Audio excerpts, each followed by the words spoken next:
pode se sentar.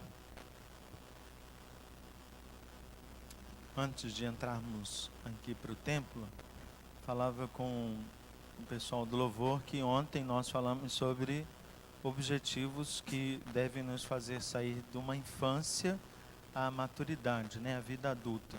É claro que isso tem a ver com a vida cristã. E aí, lá atrás eu falava com eles, às vezes a gente acha que ainda tem que cobrar ou lembrar as pessoas, mesmo depois de tanto tempo de caminhada com Cristo Jesus, a fazerem o básico. E o que eu chamo do básico? Ter vida devocional. E eu falava com eles lá atrás assim, olha, este ano eu não quero perguntar para vocês sobre vida devocional, porque é o básico.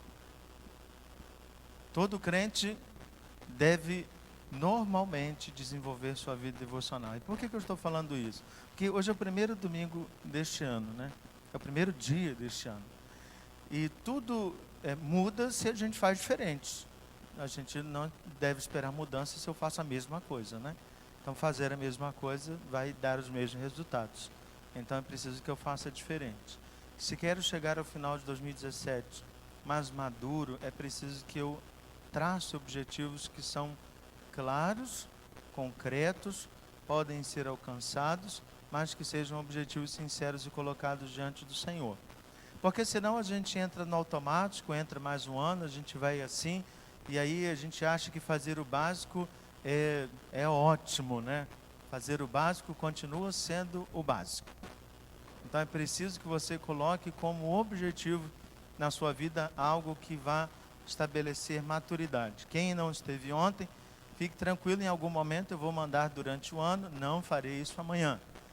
Em algum momento eu vou mandar naquelas mensagens diárias lá do WhatsApp, vou mandar lembrando dos objetivos, né? Eram 7 passos, não vou cobrar isso agora, mas quero que você se cobre. Se você quer saber já antecipadamente, é ansioso, não aguenta esperar a resposta do pastor, peça para alguém que tirou foto ontem. Ok?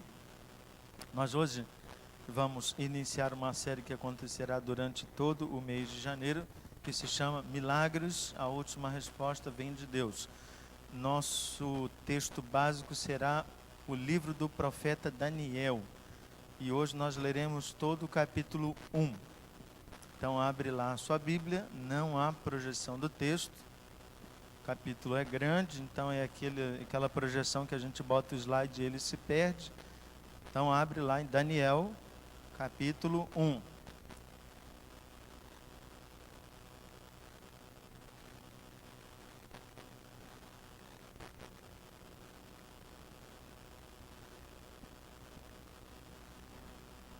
Daniel, capítulo 1. Daniel fica antes de Oséias.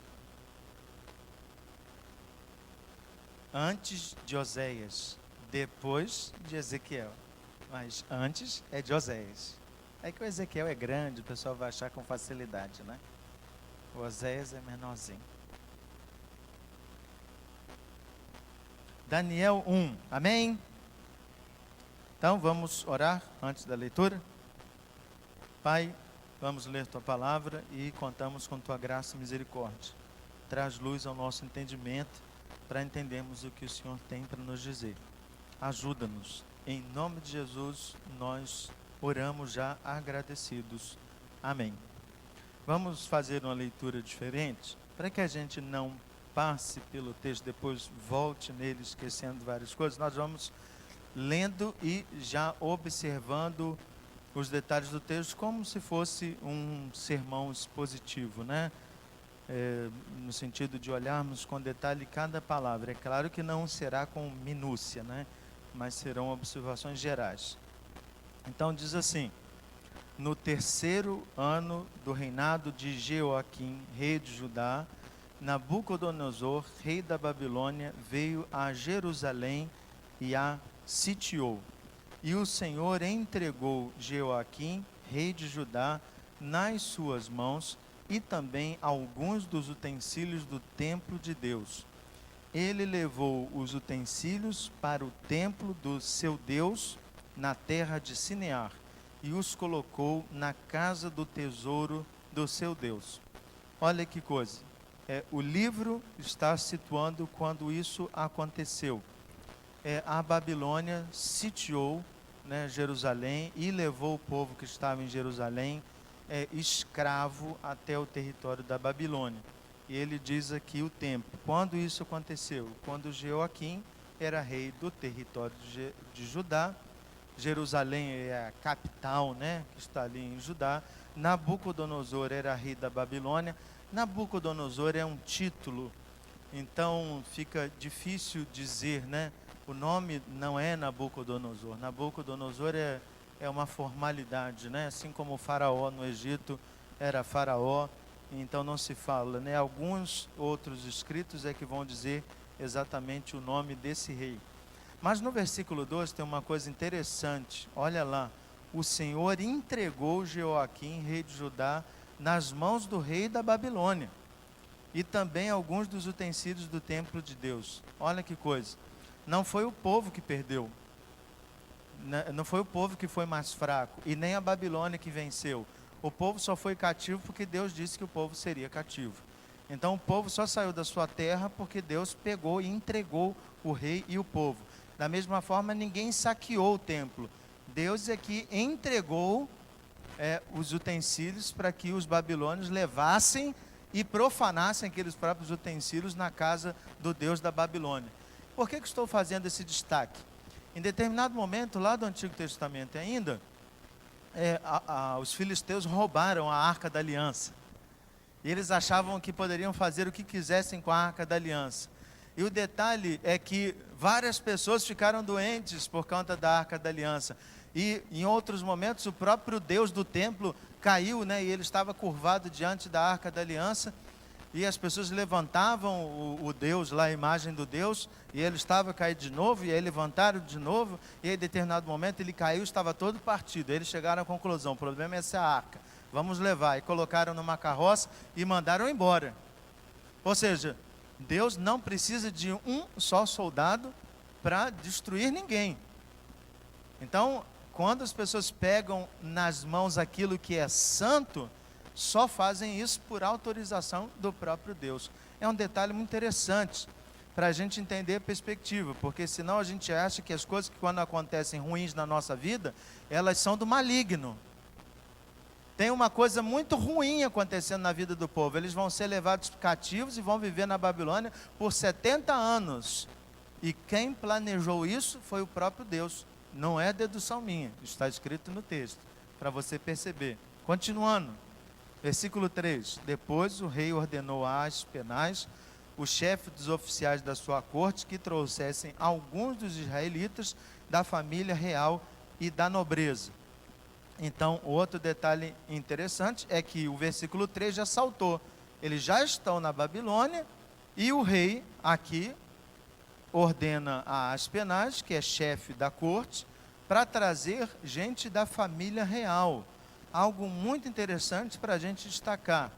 Quem foi levado cativo? Todo mundo, principalmente os que eram nobres. Mas como é que os nobres podem servir no cativeiro? Com o conhecimento que eles têm, com a mão de obra deles intelectual. Não está se falando aqui de mão de obra. A nobreza não foi levada para trabalhar em trabalhos forçados. Não significa que a vida era mais fácil, né? Mas ela foi colocada também cativa e tendo que dar conselhos e servir no palácio com toda aquela idolatria que lá existia, né? O que deveria realmente incomodar todos eles. Verso 4. Jovens sem defeito físico foram escolhidos, de boa aparência, cultos, inteligentes, que dominassem os vários campos do conhecimento e fossem capacitados para servir no palácio do rei. Ele deveria ensinar-lhes a língua e a literatura dos babilônios. Para quê, né? Que utilidade esses jovens teriam da literatura babilônia? Tecnicamente parece que nada, né? Mas é claro que isso vai auxiliar até as pessoas que estão no povo de Deus, para que eles se aproximassem de outras pessoas e pregassem sim o evangelho do Senhor para essas outras pessoas. De sua própria mesa, o rei designou-lhes uma porção diária de comida e de vinho, eles receberiam um treinamento durante 3 anos e depois disso passariam a servir o rei. Há um descritivo do tempo que é muito interessante. Isso não aconteceu da noite para o dia. Eles entendem que por mais que esses jovens já sejam inteligentes, treinados, eles dominem algumas línguas, eles precisam ser treinados, moldados na cultura babilônia, para que possam servir ao rei durante a vida toda. Essa é a perspectiva. Então eles são treinados durante 3 anos e eles comem comida diferente. Por que essa comida é diferente? Há vários detalhes, né? Algumas pessoas vão dizer que a comida é sacrificada, e já adiantando o texto, por isso que os jovens não vão querer comer. Mas o detalhe é que o rei, ele tem um banquete todo especial que não é o que o povo come todo dia. Então o povo que está lá cativo em trabalhos forçados, ele não está comendo do melhor. Ele está comendo do mínimo necessário. Ele está comendo aquilo que lhe foi entregue. Esses jovens não. Eles vão comer do melhor, do bom e do melhor, se é a expressão do nosso tempo, né? Verso 6. Entre esses estavam alguns que vieram de Judá: Daniel, Ananias, Misael e Azarias. O chefe dos oficiais deu-lhes novos nomes, ou seja, eles têm nome judaicos, né? Nomes relativos ao povo hebreu, e agora eles vão receber nomes babilônios. Então, olha só que detalhe.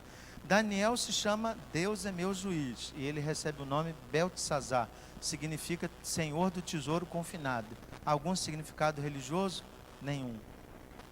Então, o nome Deus sai do significado da vida de Daniel, né? Ele não é mais Daniel, ele é Beltesazar. Adanias significa Deus tem me favorecido. Ele virou Sadraque, o grande escriba. Misael, quem é o que Deus é? É uma expressão, né? Uma pergunta. Esse é o significado de Misael. E ele virou Mesaque, convidado de um rei. Azarias, Javé ou Yahvé, né? E ajudou, virou Abed-nego, servo de Nebo. Esse então não significa absolutamente nada, nem faz relação para nós, né? Servo de Nebo. Eles perdem seus nomes e viram babilônios até no nome. Versículo 8. Daniel, ele é o líder, né, entre esses seus amigos. Contudo, decidiu não se tornar impuro com a comida e com o vinho do rei, e pediu ao chefe dos oficiais permissão para se abster deles. E Deus fez com que o homem fosse bondoso para com Daniel e tivesse simpatia por ele. Da mesma forma que Deus é que conduziu o povo para a Babilônia, é o mesmo Deus que faz o chefe da corte ter bondade de Daniel. Deus agindo o tempo todo. Verso 10. Apesar disso, ele disse a Daniel: tenho medo do rei, o meu senhor, que determinou a comida e a bebida de vocês. Se ele os achar menos saudáveis que os outros jovens da mesma idade, e se ele os achar menos saudáveis que os outros jovens da mesma idade, o rei poderia pedir a minha cabeça por causa de vocês. Daniel disse então ao homem que o chefe dos oficiais tinha encarregado de cuidar dele e de Ananias, Misael e Azarias: peço-lhe que faça uma experiência com seus servos durante 10 dias. Não nos dê nada além de vegetais para comer e água para beber. Depois compare a nossa aparência com a dos jovens que comem a comida do rei, e trate os seus servos de acordo com o que você concluir. Ele concordou e fez a experiência com ele durante 10 dias. Passados os 10 dias, pareciam mais saudáveis e mais fortes do que todos os jovens que comiam a comida da mesa do rei.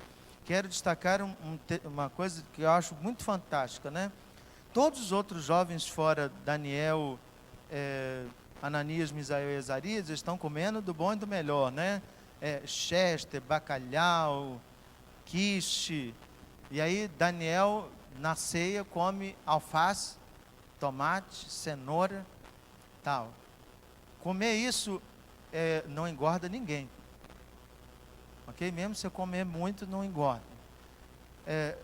olha que coisa interessante.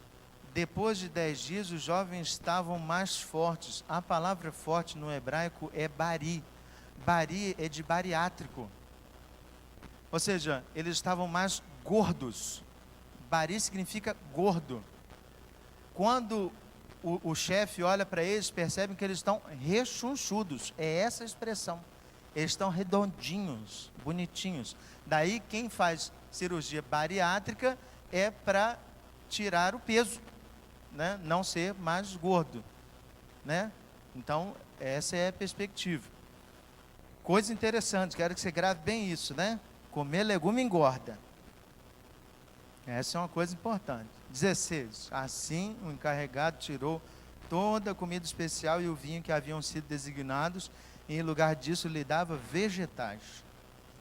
A esses 4 jovens, Deus deu sabedoria e inteligência para conhecerem todos os aspectos da cultura e da ciência. E Daniel, além disso, sabia interpretar todo tipo de visões e sonhos, algo que é dado por Deus. Então, os amigos de Daniel receberam essa capacidade de interpretar visões e sonhos? Não. Apenas Daniel. Ao final do tempo estabelecido pelo rei para que os jovens fossem trazidos à sua presença, o chefe dos oficiais os apresentou a Nabucodonosor. O rei conversou com eles e não encontrou ninguém comparável a Daniel, Ananias, Misael e Azarias, de modo que eles passaram a servir o rei. O rei lhes fez perguntas sobre todos os assuntos que exigiam sabedoria e conhecimento, e descobriu que eram 10 vezes mais sábios do que todos os magos e encantadores de todo o seu reino. Daniel permaneceu ali até o 1º ano do rei Ciro. Há uma coisa muito interessante também para perceber, é que o rei faz perguntas e ele acha os jovens mais sábios 10 vezes. Eu fiquei pensando, né? Como é que alguém conclui que o outro é inteligente 10 vezes mais do que o outro? A questão é que o rei faz perguntas e as respostas que ele recebe, é o significado da expressão em hebraico, é que as respostas desses jovens são muito mais amplas, muito mais completas, eles falam de muita coisa que os outros nem conhecem, né? Eles têm uma perspectiva muito ampla. A gente poderia dizer, eles têm uma cosmovisão muito amplificada, comparando com os outros jovens da sua própria idade, né? E os outros jovens que fizeram o mesmo curso. Bem, olhando para esse texto, a gente tem o desafio de pensar sobre milagre. Qual é o milagre que tem no capítulo 1 de Daniel?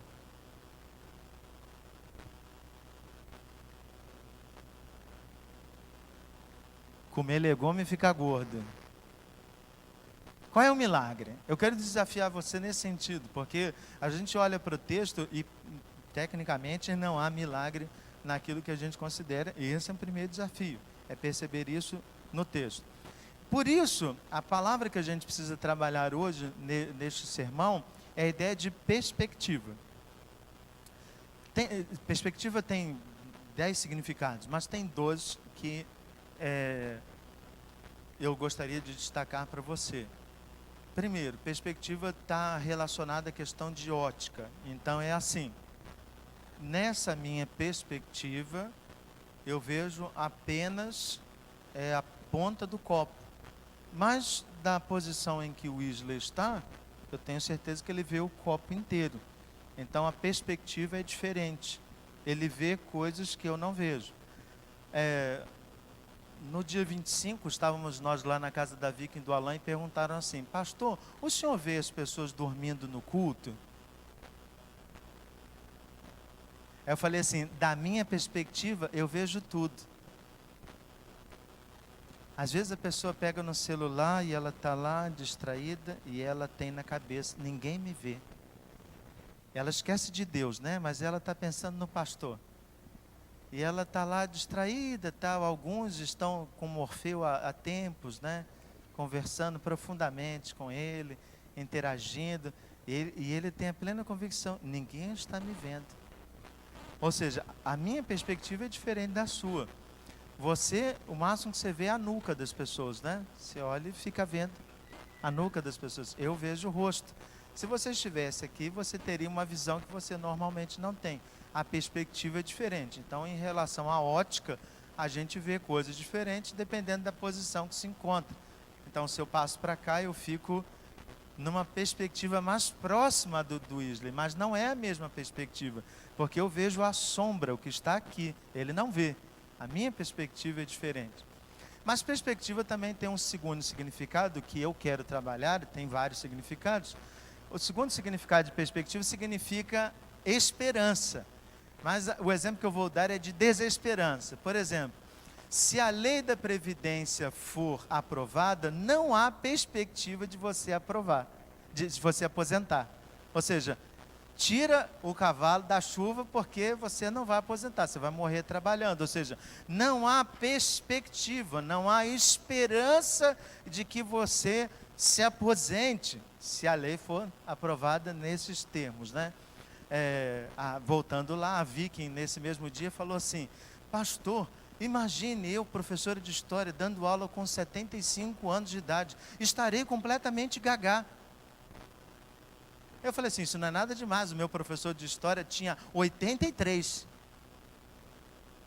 E estava lá, e o detalhe é que ele parecia que tinha caminhado com Pedro Álvares Cabral e companhia, né? Ele tinha uma visão da história assim, muito interessante. Então, grave esses dois significados de perspectiva. O primeiro relacionado à ótica, o segundo relacionado à esperança. Agora vamos tentar visualizar, lembra do significado da ótica, que é o que Daniel e seus amigos têm diante deles. Eles estavam em casa, num dia quente como o nosso. Eu penso que Jerusalém faz tanto calor como no Rio de Janeiro. E as pessoas estavam lá. No dia a dia, em determinado momento, chega um exército do lado de fora dos portões de Jerusalém, começa a sitiar a cidade, vai cortando, vai racionando a água, ou seja, vai criando mecanismos militares para que o povo tenha necessidade de se entregar, e é isso que vai acontecer, o povo se entrega. Eles entram, né, ninguém que entra para dominar entra assim, boa tarde, pois não, faça uma fila indiana, nós vamos levar vocês para a Babilônia, por favor, organizadamente. Os caras entram rasgando barriga de gente, cortando cabeça, braço, uma sangueira só. Não interessa se é criança, se é idoso, se é grávida, eles vão matando gente, acorrentando, e sai aquele povo todo acorrentado. Você está acorrentado com 100 pessoas atrás de você. Morreu o 100º, você acha mesmo que eles soltaram da corrente?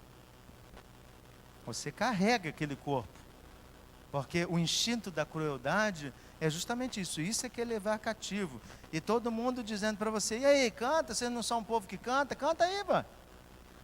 Aquela música que vocês cantam no culto, eu me rendo aos seus pés, canta aí, a gente quer ouvir. A gente sempre ouviu falar que vocês cantam muito. E eles estão bravos da vida, porque como é que a gente canta se a gente está cativo? A oração do salmista no Salmo 137, já em território babilônia, é assim, ó: quem me dera pegar a cabeça dos filhos da Babilônia e esmagá-las contra uma pedra. O sentimento é de tristeza, de revolta, de dureza de coração.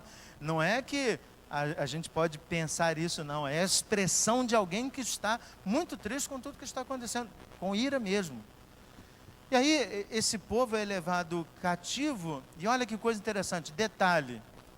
Será que o povo sabia quanto tempo passaria na Babilônia? Resposta: sim, o profeta Jeremias já tinha dito: vocês vão passar 70 anos na Babilônia. Ou seja, você sai de Jerusalém com a perspectiva: vou morrer na Babilônia.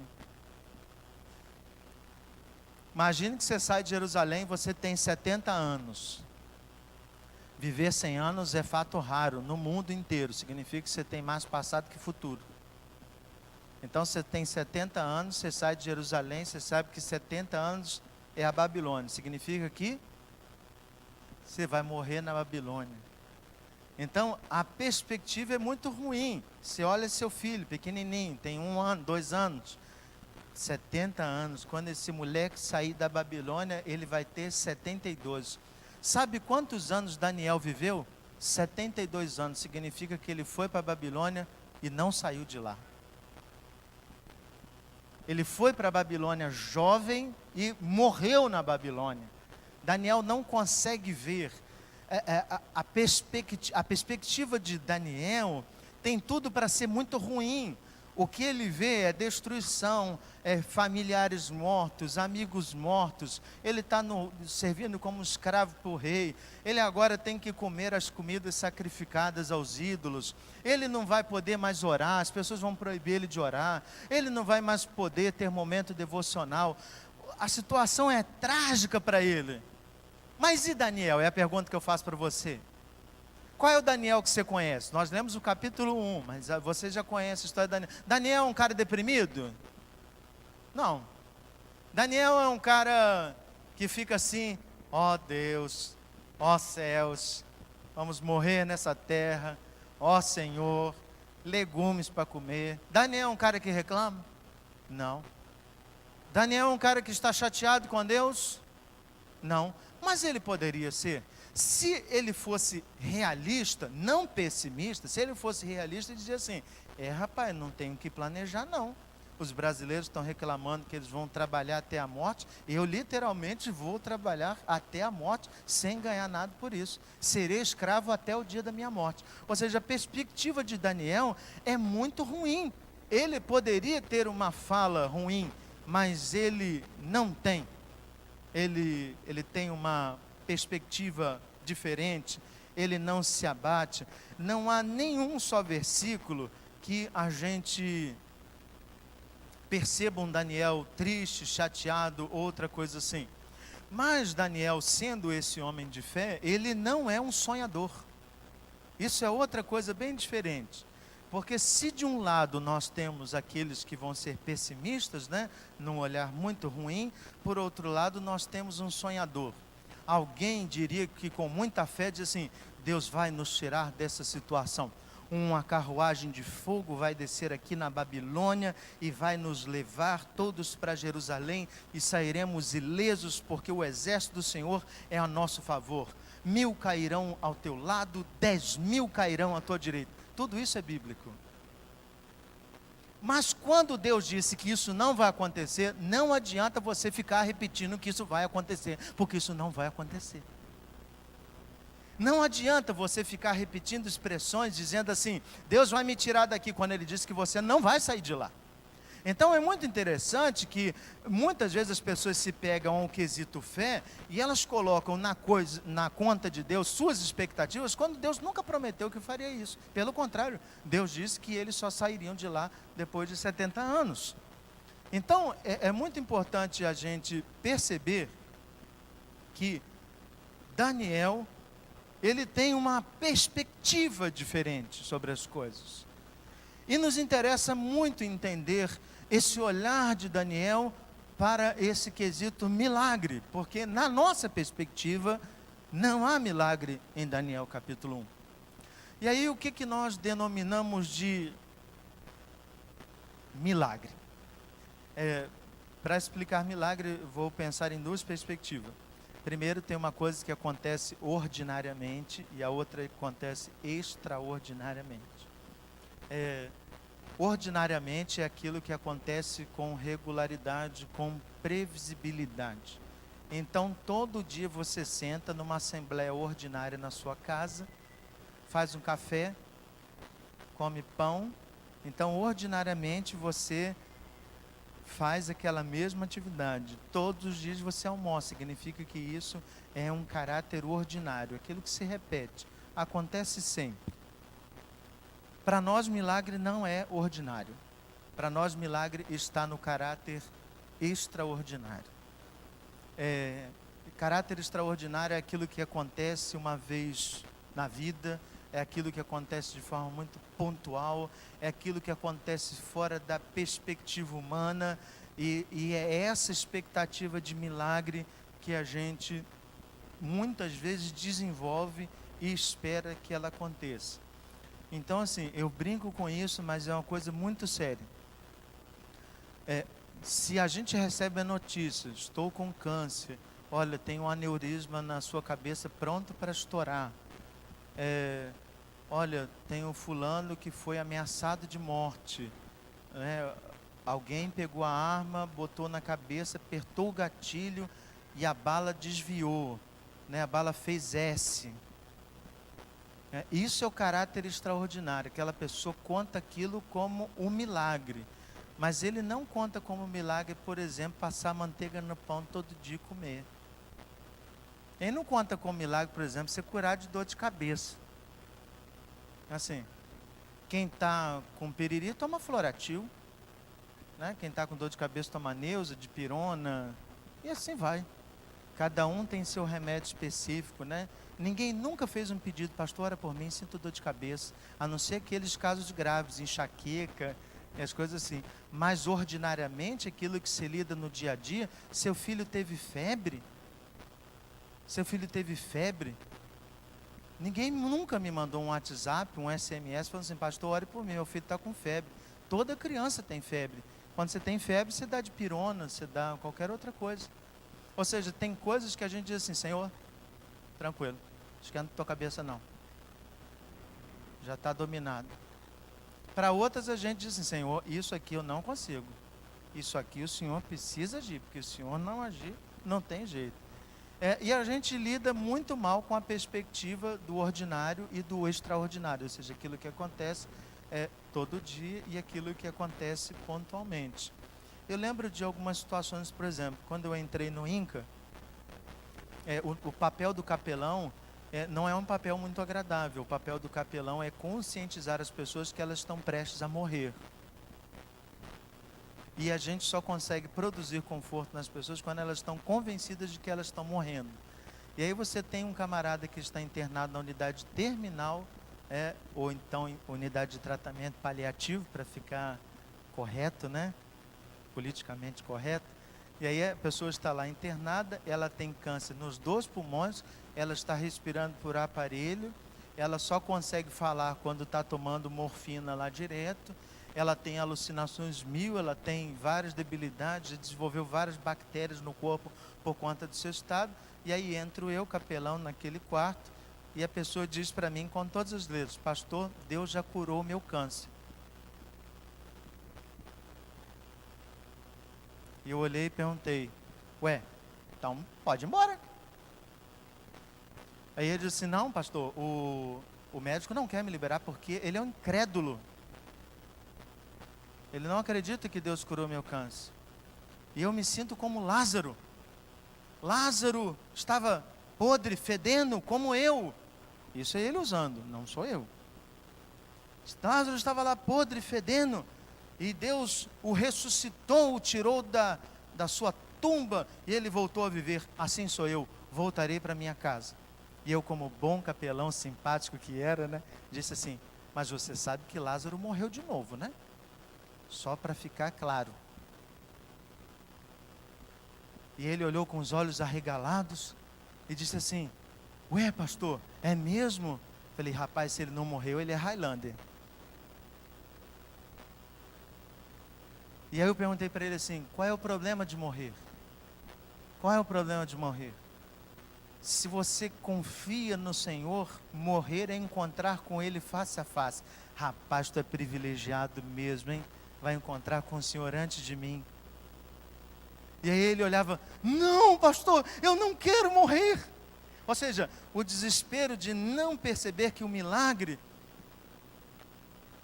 estava no cuidado de Deus, não simplesmente na cura da pessoa. A Márcia falava aqui de uma perspectiva de que quando Deus não apenas cura da doença, mas cura em outros aspectos. No INCA nós tínhamos um momento de testemunho chamado daqueles que eram curados na doença, ou seja, as pessoas que tiveram um encontro com o Senhor verdadeiro e foram curadas por Ele, ainda continuando doentes em estado terminal. Porque a perspectiva da cura vai muito além, ou seja, o milagre que Deus vai fazer vai muito além dele realmente operar e eu fazer uma tomografia e não se perceber um tumor do tamanho do abacaxi, e parece que quanto maior maior o milagre, né? Eu tinha um tumor do tamanho de uma melancia, pastor. Tanto faz, meu irmão, se ele era do tamanho de um grão de mostarda, ele te mata do mesmo jeito. Ele só não te mata se Deus não quiser que ele te mate. Então quando você tomar aqueles remédios de manhã, de tarde, de noite, você bota na boca e fala assim, Senhor, que eles façam o efeito que o Senhor quer. Porque é só assim que funciona. Porque a grande questão é, se duas pessoas no mesmo diagnóstico, ciência é isso, né? Duas pessoas têm o mesmo diagnóstico e elas tomam a mesma droga que faz efeito sobre aquele diagnóstico, significa que elas duas pessoas deveriam ficar curadas, mas isso não acontece.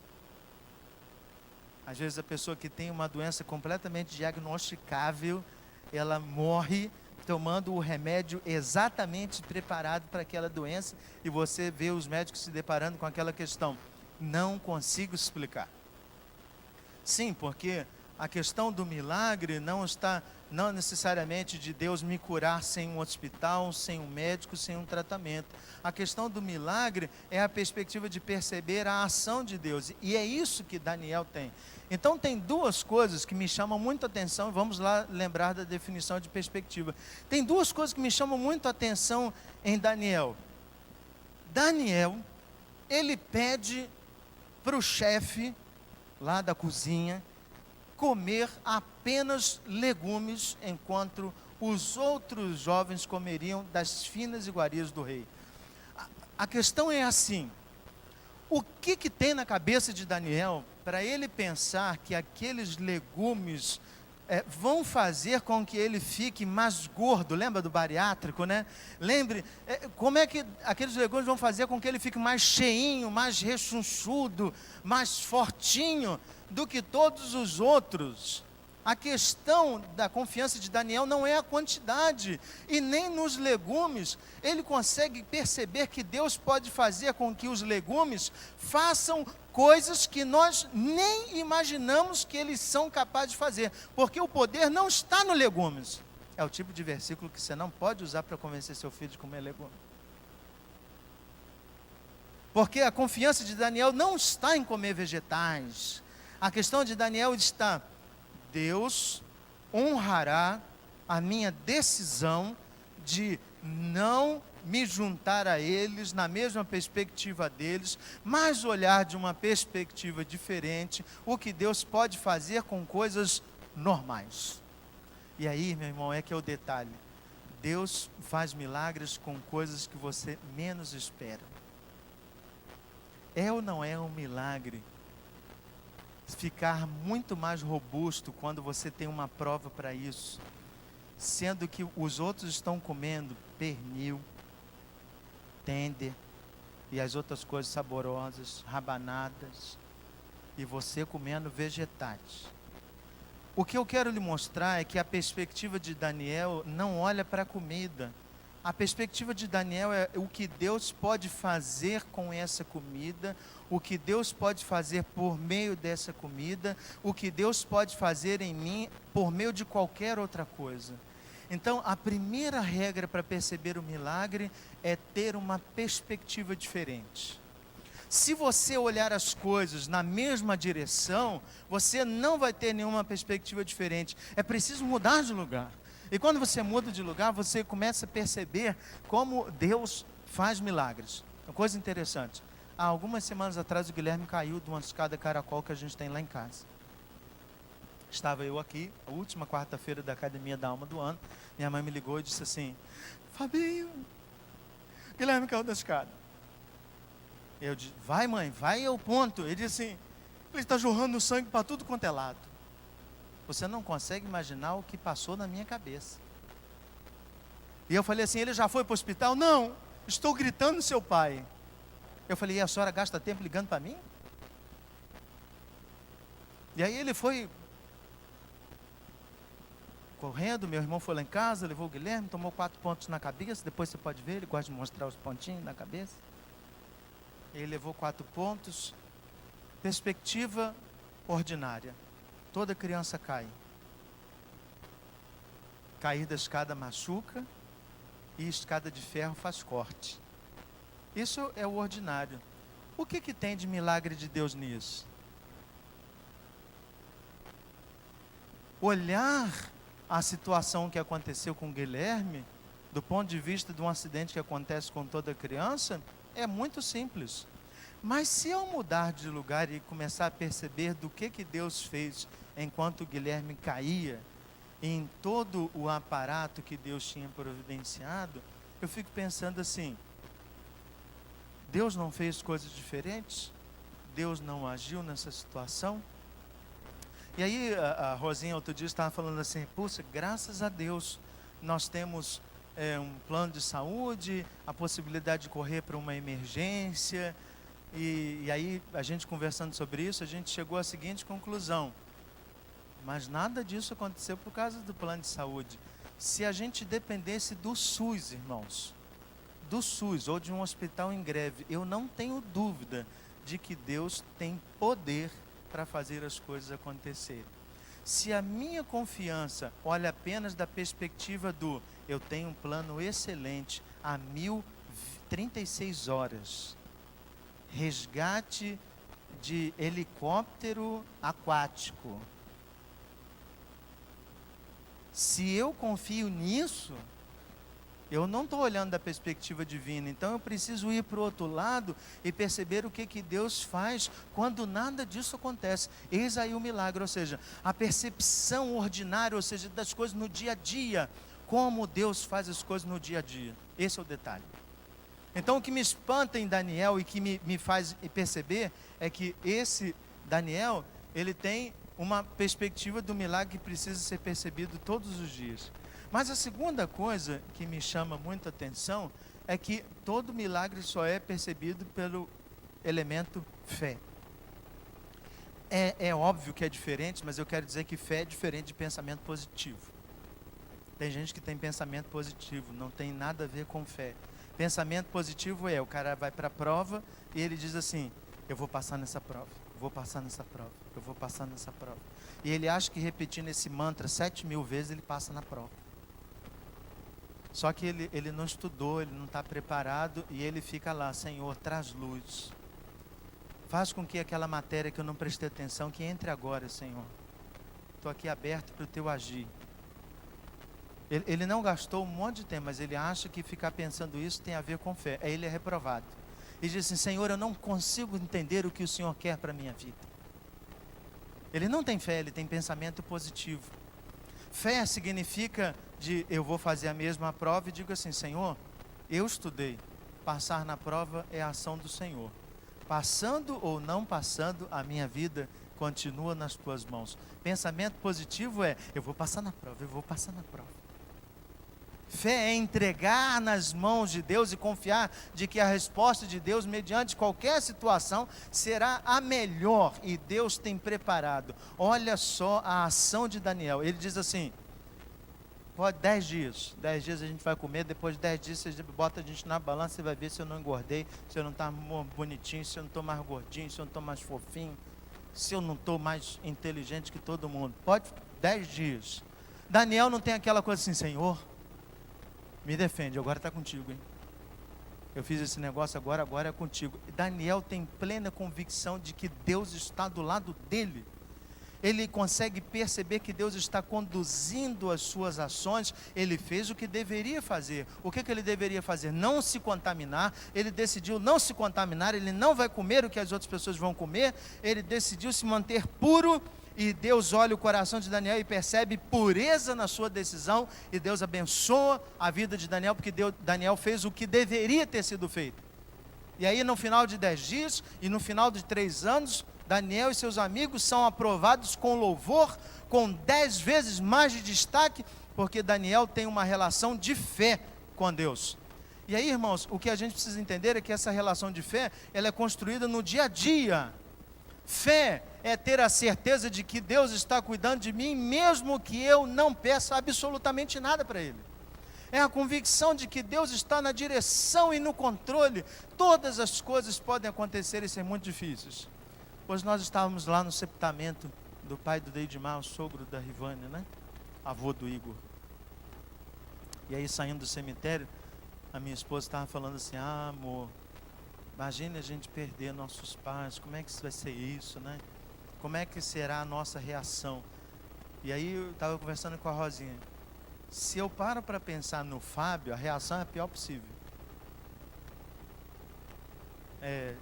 Fábio arrancando cabelo, Fábio chorando, gritando, não vai. Fábio desesperado, Fábio deprimido. Essa é a perspectiva.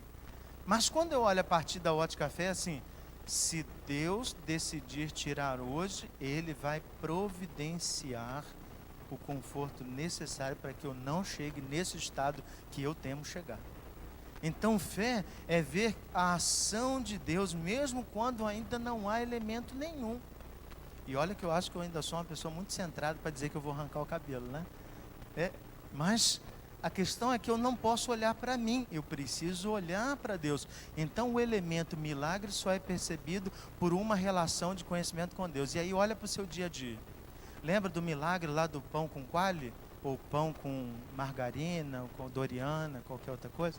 Você está lá com o seu pãozinho. O milagre é perceber assim, por que você tem pão na sua mão?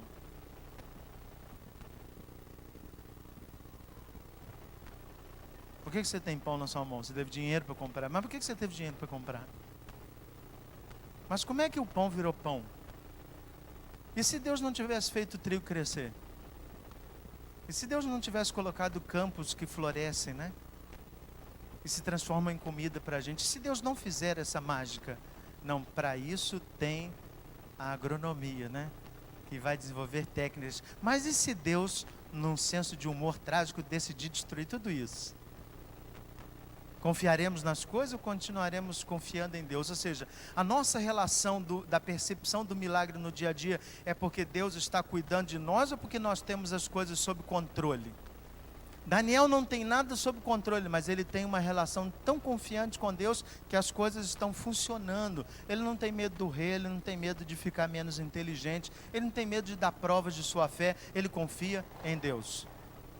E aí, para a gente aplicar e levar como desafio, as lições são práticas e óbvias. Primeiro, eu queria pedir que você passe a identificar os milagres. Eu vou fazer isso um dia, ou vou fazer uma semana, um mês, o tempo é seu. Mas eu queria pedir que você começasse a identificar aquilo que você não identificaria como milagre. Olha para o seu dia a dia, começa pelo dia de hoje. O que aconteceu que você olha e tem no coração assim, puxa, é um milagre de Deus. Quantos milagres Deus fez hoje? A gente, de uma forma tão banal, a gente diz assim, muitos. Puxa, qual é a diferença da gente dizer muitos e a gente começar a numerá-los? Começa a numerar. O que Deus fez desde a hora que você acordou até você chegar agora? Identificou? Ore e diga assim, Senhor, eu agora, analisando o meu dia a dia, percebi que esse acidente que o Guilherme sofreu, o fato de ter ele sofrido apenas um corte de 4 pontos, foi milagre do Senhor. O fato dele ter sido socorrido prontamente, milagre do Senhor. O fato de não ter sequelas, milagre do Senhor. Uma só situação, eu destaquei 3 milagres. Ou seja, não é uma situação, um milagre. Pode existir vários milagres do Senhor. Então ore e agradeça a Deus por isso. Segunda questão, identifique a ação de Deus em todas as circunstâncias. Olhando para essa situação, como o próprio acidente que eu já falei, o que você identifica? Isso foi a ação de Deus. A ação de Deus. Onde Deus estava em cada processo, desde você chegar no hospital e alguém lhe atender bondosamente, e você chegar no médico e ele está lá pronto para te atender, né? De em todo momento as respostas estarem ali sendo providenciadas e você num desespero só, mas apareceu um vizinho com um carro, apareceu uma situação outra, tudo resolvido e no final você tem lá a resposta de Deus. Todas essas coisas acontecem na nossa vida todos os dias. E a pergunta que eu me faço é, por que Deus faz milagres todos os dias?